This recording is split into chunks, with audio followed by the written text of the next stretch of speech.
इस वीडियो से किसी भी धर्म, वर्ग या जाति के आस्थाओं को ठेस पहुंचाना नहीं है, बल्कि लोगों के बीच में जागरूकता और सही जानकारी पहुंचाने से है। इस वीडियो में दी गई जानकारी सच्ची है और इसे आधिकारिक वेबसाइट से लिया गया है। 26 नवंबर 2008 यह वह तारीख था जिस दिन पाकिस्तान के कराची से समुद्र के रास्ते से होते हुए 10 आतंकवादी मुंबई के अंदर घुस जाते हैं। और यही नहीं, मुंबई के अंदर घुसते ही वो ऐसे 5 बहुत ही ज़्यादा फेमस एंड पॉपुलर जगहों को चुनते हैं और वहाँ पे जाकर वो लोगों के ऊपर AK-47 से अंधाधुंध फायरिंग करने लगते हैं। वो लोगों को ऐसे मार रहे थे मानो जैसे उनकी कोई निजी दुश्मनी हो उनसे। लोगों को मारते समय उनके चेहरे पे जरा सा भी दया भाव नहीं था, बल्कि उनके चेहरों पे तो बहुत ही ज्यादा मुस्कुराहट और हंसी थी। आखिर कैसे मुंबई जैसे इतने बड़े शहर के ऊपर इतना बड़ा टेरर अटैक का प्लान किया गया? आखिर कौन कौन था इस साजिश के अंदर? किसने इस पूरी मिशन की तैयारी की थी और कौन भारतीय व्यक्ति था जिसने उनकी इस मिशन को पूरा करने में भरपूर मदद की थी? आज हम 26 नवंबर 2008 मुंबई टेरर अटैक के बारे में डिटेल से जानेंगे और जानेंगे कि आखिर सच्चाई क्या है। इस घटना को अंजाम देने की शुरुआत होती है 2 व्यक्तियों से, 2 शख्स से। पहले का नाम दाऊद सईद गिलानी और दूसरे का नाम तहव्वुर राना। ये दोनों व्यक्तियों का जन्म पाकिस्तान के अंदर होता है। दाऊद सईद गिलानी और तहव्वुर राना ये दोनों एक ही क्लास में थे, यानी क्लासमेट्स थे। ये दोनों ऐसे माहौल और ऐसे विचारों के बीच में पले बढ़े जिससे इनके पहले से ही कट्टरवादी विचार थे। 1971 में आपको याद होगा इंडिया और पाकिस्तान का वॉर हुआ था। इस बीच दाऊद सईद गिलानी और तहव्वुर राना को इस युद्ध के दौरान पाकिस्तान की हार से बहुत ही ज्यादा गहरा प्रभाव पड़ा था। दाऊद सईद गिलानी का जन्म 1960 में हुआ था और इसके पिता का नाम था सलीम गिलानी, जो कि एक पाकिस्तानी सिटीजन था, और इसकी मदर का नाम था एलिस सेरिल हेडली, जो कि एक अमेरिकी सिटीजन थी।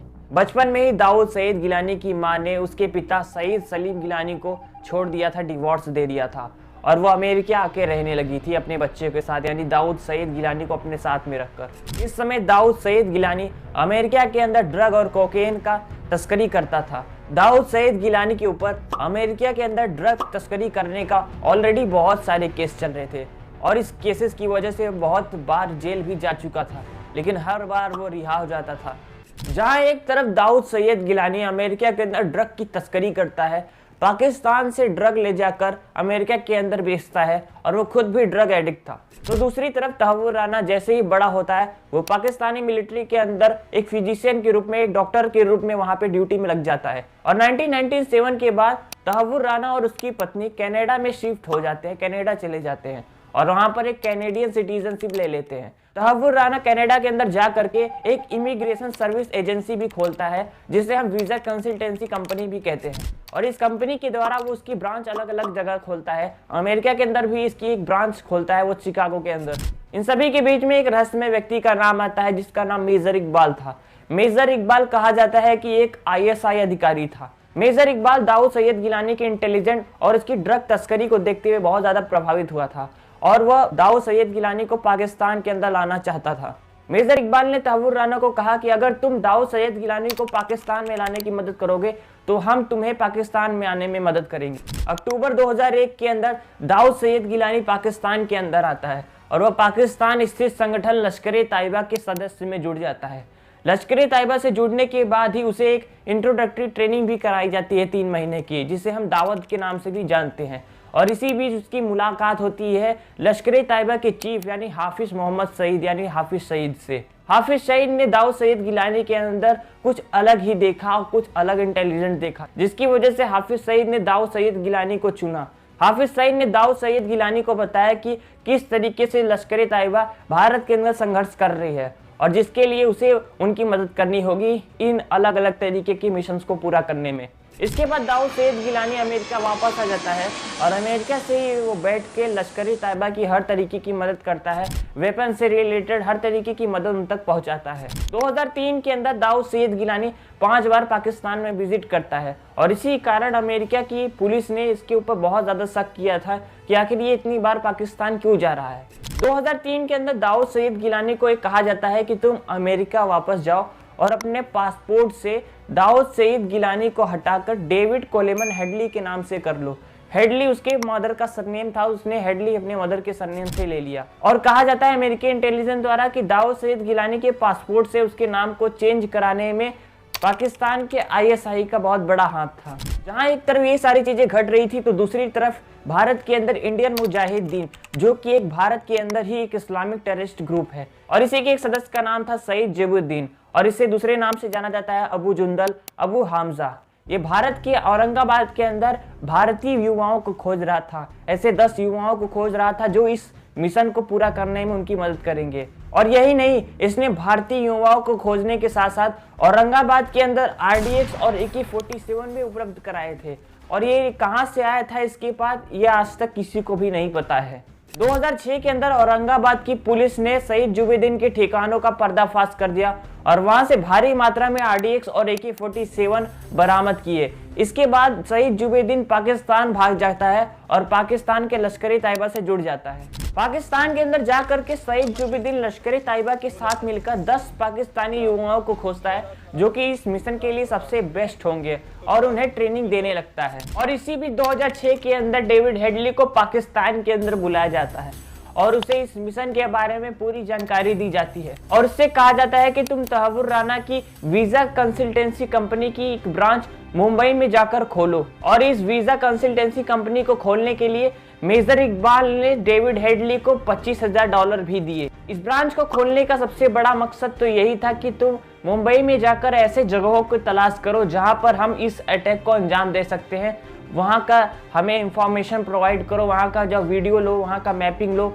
हर तरीके की इंफॉर्मेशन वहाँ से जुटाओ और हमको ला कर दो, जिससे हम इस अटैक को ज़्यादा से ज़्यादा पॉसिबल कर सकें। 2006 और 2007 के अंदर डेविड हेडली बहुत बार मुंबई विजिट करता है। मुंबई में आके वो बहुत सारी जगह पे जाता है, बहुत जगह पे वीडियोग्राफी बनाता है। हर एक पॉश इलाका, हर एक रईस इलाका जहाँ पे लोग ज़्यादा एकत्रित होते हैं, वहाँ की वीडियोग्राफी करके देता था। ताज होटल में उसने अपने खुद भी जाकर वहाँ का वीडियोग्राफी निकाला था। उसके हर एक डिटेल, ताज होटल की हर एक डिटेल, कितने फ्लोर्स हैं, कहाँ पे एंट्री है, एंट्री गेट कहाँ है, हर चीज़ें की इंफॉर्मेशन वहाँ से कलेक्ट की थी। और यही नहीं, हम मुंबई के अंदर किस सी रूट से घुसेंगे, कहाँ से आएंगे और कहाँ पर हम सीधे लैंड करेंगे, मतलब कहाँ से हम लोग एंट्री लेंगे मुंबई के अंदर, हर जगह की वीडियोग्राफी पूरा बनाकर भेजता था। क्योंकि ये लोग समुद्र के रास्ते से आने वाले थे, इसलिए डेविड हेडली को कहा गया कि तुम समुद्र के रास्ते से भी एक ट्रिप कर लो, ताकि वहाँ की भी इंफॉर्मेशन हमें पूरी तरीके से मिल जाए कि आखिर सी रूट कहाँ है, कहाँ पे सिक्योरिटी फोर्स कहाँ पे होती है, नेवी कहाँ तक रहती है, हर तरीके की इंफॉर्मेशन हमें वहाँ से मिल जाएगी। जहाँ एक तरफ डेविड हेडली मुंबई के बारे में इंफॉर्मेशन कलेक्ट करके भेज रहा था, दूसरी तरफ पाकिस्तान के अंदर मेजर इकबाल, साजिद मजीद मीर और सईद जुबेदीन, ये सारे मिलकर 10 पाकिस्तानी युवाओं लड़कों को तैयार कर रहे थे। और इस मिशन के लिए तो वैसे बहुत सारे लड़कों को चुना गया था, लेकिन इस अटैक के लिए केवल 10 ही लड़के चाहिए थे। इन सभी लड़कों की ट्रेनिंग लश्कर-ए तैयबा के कैंप्स में की जाती है, जिसमें से एक कैंप इनका मुजफ्फराबाद में है जो कि पाकिस्तान ऑक्युपाइड कश्मीर में है।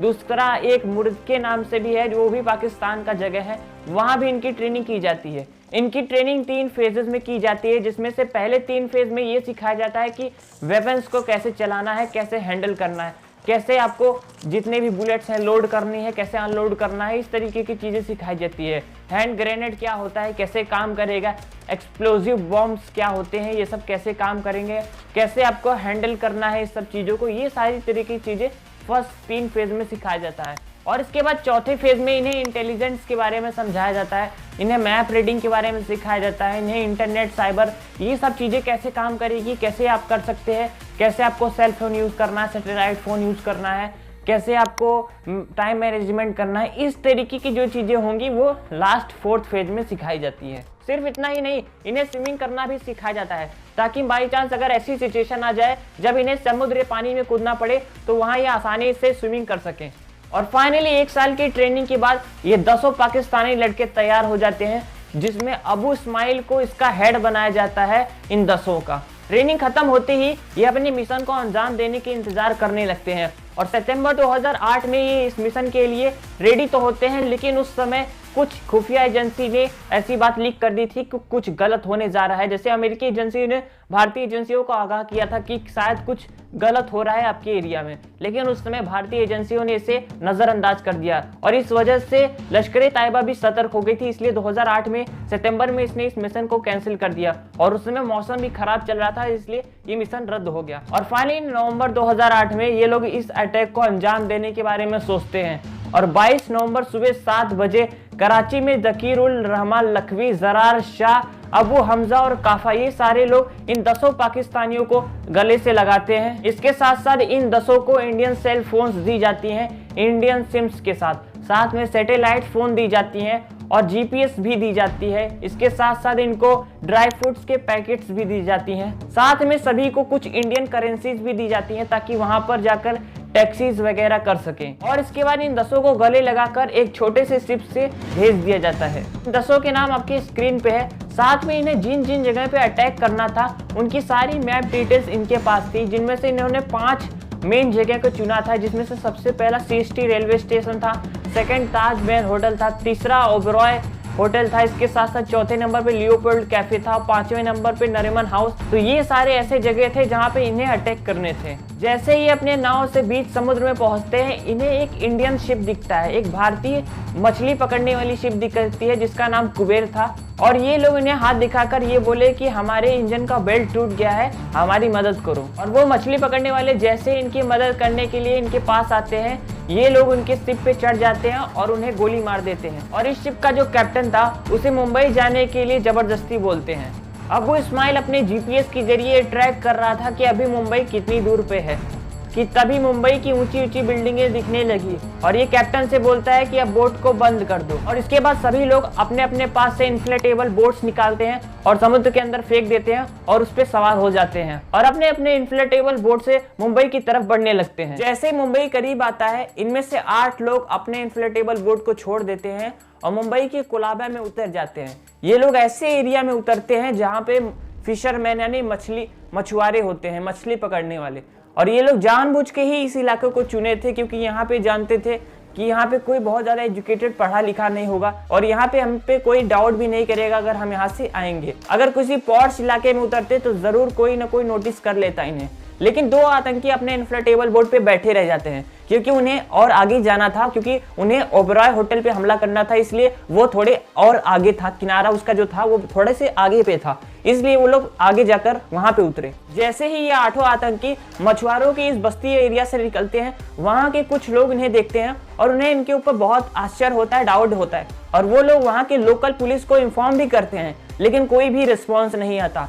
अगर उस समय वहां पे कोई ना कोई बड़ा एक्शन ले लिया जाता, उन्हें पुलिस द्वारा कोई ना कोई इस पे रिस्पॉन्स आ जाता, तो ये इतनी बड़ी जो अटैक था, इतना जो लोग मारे गए, वो रुक सकता था उस समय। जैसे ही सभी आतंकी मुंबई की मेन सड़कों पे आ जाते हैं, वे अलग अलग रूट से, अलग अलग रास्तों से, कोई टैक्सी पकड़कर तो कोई पैदल रास्ते से, ऐसे करके अपने अपने जो भी स्पॉट थे जहां पे उन्हें अटैक करना था, उन सब लोकेशन को पहुंच गए, उन सब लोकेशन पे पहुंच जाते हैं। जिसमें से जो अबू इस्माइल और जो अजमल कसाब था, ये सबसे पहले सीएसटी स्टेशन जाते हैं, यानी छत्रपति शिवाजी टर्मिनस पहले पहुंचते हैं और वहां पर अटैक करते हैं। ऐसे करके लियोपोल्ड कैफे पे अटैक किया जाता है। ये सारे जितने भी अटैक हुए वे रात के 9:30 बजे के बाद से हुए। जैसे कि जो सीएसटी स्टेशन पे अटैक हुआ वो 9:30 बजे हुआ, लियोपोल्ड कैफे पे 9:45 जस्ट 15 मिनट बाद हुआ और ऐसे ही करते करते जो ताजमहल होटल पे भी पूरी रात को ही हुआ, उसी रात को 26 नवंबर की रात को। और इसके बाद जो नरीमन हाउस पे हुआ, उसके बाद ओबरॉय होटल पे हुआ। इस तरीके से हर जगह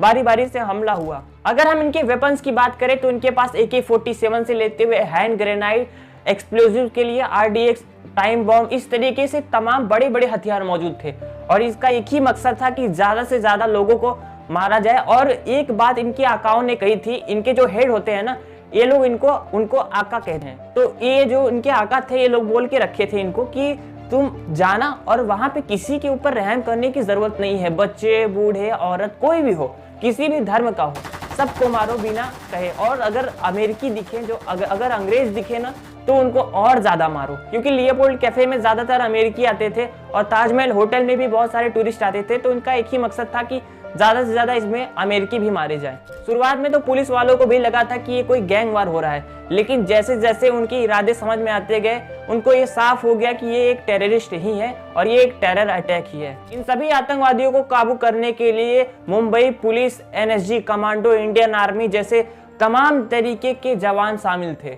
गौतम अडानी जो कि हमारे देश के बहुत बड़े बिलियनियर हैं, वो भी ताजमहल में उसी रात को डिनर के लिए रुके थे और वो बाद में जब इस अटैक की घटना सुनते हैं तो उन्हें उस होटल की बेसमेंट में छुपना पड़ता है और वो पूरी रात होटल की बेसमेंट में छुपे रहते हैं। करीब करीब 60 घंटे तक ये अटैक जारी रहा और हमारे देश के सबसे बहादुर पुलिसकर्मी, हमारे देश के एनएसजी, कमांडोज, इंडियन आर्मी के ऑफिसर, इन सभी ने मिलकर अथक प्रयास के द्वारा इन सभी आतंकवादियों को मार गिराया, सिवाय एक के। उसे गिरफ्तार कर लिया गया, पकड़ लिया गया। उसका नाम था Ajmal Kasab. Police sub inspector Tukaram Omble ने अपने खुले हाथों से अजमल कसाब को पकड़ने की कोशिश की और उस समय उसके हाथ में बंदूक थी, जिसकी वजह से उसने तुकाराम ओमले पे भी गोली चला दी। हालांकि उसको पकड़ लिया गया, लेकिन इस दौरान हमारे वीर पुलिस इंस्पेक्टर तुकाराम ओमले जी का निधन हो गया। और केवल यही नहीं, सबसे दुखद वाली बात तो ये है कि इस काउंटर अटैक के समय हमारे 15 पुलिस ऑफिसर्स मारे जाते हैं, 2 एनएसजी कमांडोज के जवान मारे जाते हैं। जितने भी हमारे वीर पुलिस ऑफिसर्स मारे गए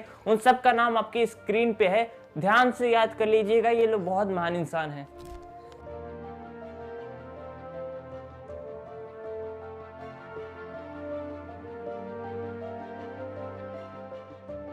अब मैं आपसे एक बहुत ज्यादा इंपॉर्टेंट बात कहूंगा कि अगर हमारे देश के पुलिस कर्मी ना हो, अगर हमारे देश के पुलिस ऑफिसर्स ना हो, हमारे देश के कमांडोज ना हो, हमारे देश के इंडियन आर्मी के जवान ना हो, तो भाई हम जी नहीं सकते। हम इस देश में सुरक्षित हैं क्योंकि ये लोग अपने ड्यूटी निभा रहे हैं। ये लोग अपने जान को जोखिम में डाल के, खुद की जान को देखकर हमारे लिए, केवल हमारे लिए खुद की जान पे दाव लगाकर हमें जिंदा रखते हैं। तो जरूर हमें इन सब का एहसान मानना चाहिए और हमें इनका हमेशा सम्मान करना चाहिए। किसी भी तरीके का ऑफिसर हो, कभी भी उससे बदतमीजी मत करिएगा, हमेशा उनकी सम्मान करिएगा, हमेशा उनके साथ नजर नीचे करके बात करिएगा और इसी के द्वारा आपका सम्मान प्रकट होगा। इन सभी घटनाओं के बाद कसाब को पुलिस कस्टडी में रखा जाता है, उसे जेल में बंद कर दिया जाता है और उसे समय समय पे उसे पूछताछ की जाती है और उसे हर एक पॉसिबल चीज पूछा जाता है, जिससे वो हर एक इंफॉर्मेशन जो उसको पता थी वो सारा चीज उसे पूछ लिया जाता है और अंत में उसे 21 नवंबर 2012 के दिन फांसी पर भी लटका दिया जाता है।